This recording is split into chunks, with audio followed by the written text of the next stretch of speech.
Hola a todos, soy Carlos Urrunaga. Estamos en Capítulo Económico con el congresista Eduardo Salguana, el vocero de Alianza para el Progreso. Muchas gracias por estar acá, congresista Salguana. Yo Carlos, empiezo describiendo una situación.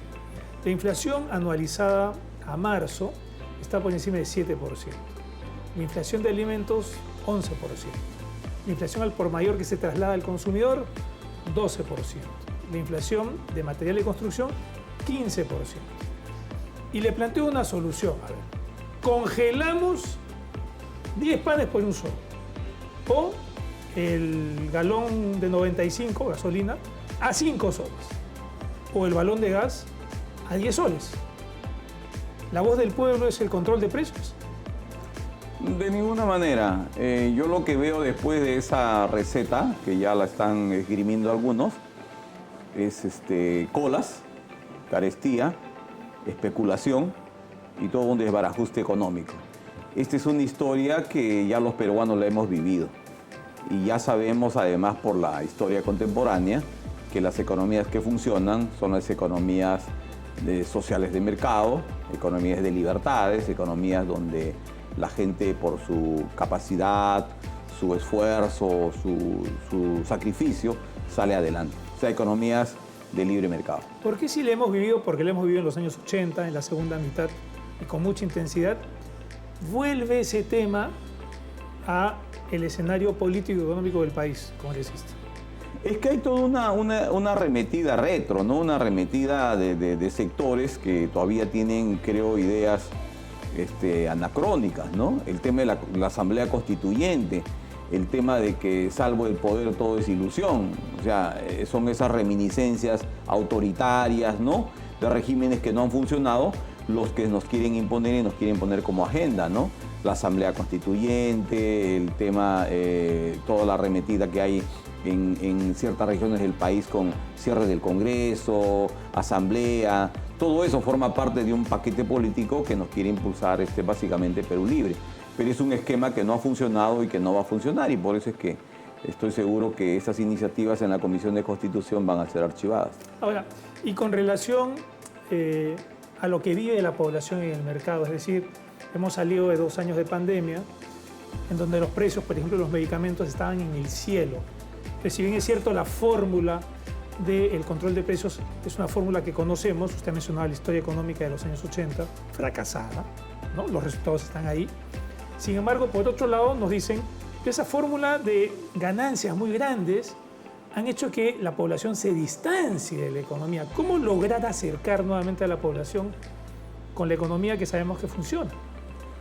Gran parte de la economía, yo no es mi especialidad, pero yo entiendo de que la economía tiene que ver mucho también con la política. O sea, si no hay inestabilidad, si no hay estabilidad política, esa inestabilidad se va a trasladar a lo económico. Y la economía es un todo integral. Inversiones, más empresas, más tributos, o sea, son círculos virtuosos, ¿no? Y obviamente hay que fortalecer las entidades de control del Estado. O sea, Indecopi, por ejemplo, tendría que tener mucho más herramientas, más instrumentos, más dientes, de igual manera las otras entidades reguladoras del Estado, ¿no? Y un mercado mucho más libre, donde haya mayor competencia, obviamente combatiendo los monopolios, tal como dice la Constitución Política del Estado. Ese es un buen punto, ¿no? Es decir, hasta hace unos pocos años existían estas olas, estas subas y bajas alrededor del mundo político, pero no pasaban al mundo de la economía. Sin embargo, en los últimos años, la economía sí se ha visto remecida, especialmente a causa de la pandemia. ¿Qué cambió para que el ruido político se transforme en el ruido económico? Claro, hablábamos, ¿te acuerdas? Hace 10, 15, 20 años hablábamos pues del piloto automático, ¿no? Ya no importa lo que esté pasando en lo político, pero la economía ya está un poco encarrilado, ¿no? El tema de la pandemia, como tú bien señalas, creo que ha cambiado un poco el panorama en el mundo, ¿no? Porque eso ha significado, de lo que algo sé de economía, lo que he leído, es que, por ejemplo, el tema de los centros de inversión, de las operaciones logísticas, el costo de los contenedores, las importaciones, las exportaciones, el costo del flete marítimo, todo ha subido, todo ha cambiado. Y luego de la pandemia entramos a una guerra en Europa, ¿no? De un país exportador de hidrocarburos, de alimentos. Entonces todo eso, las sanciones económicas de Estados Unidos, la Unión Europea, todo eso trastoca la economía en general. Esa oleada nos ha llegado y encima, y además de eso, estamos aquí en incertidumbre política, con un gobierno que tiene serias deficiencias, con una confrontación permanente con el legislativo, ¿no? Con políticas no tan claras en varios temas, las iniciativas del IGB, esas cosas, por ejemplo, luego de que las hemos dado, uno dice, oye, de repente se pudo haber dado más bien subsidios directos, quizás, ¿no? Pero bueno, todo eso ahora sí afecta. Y por eso que tenemos que ser los políticos mucho más finos, mucho más diligentes al momento de tomar decisiones.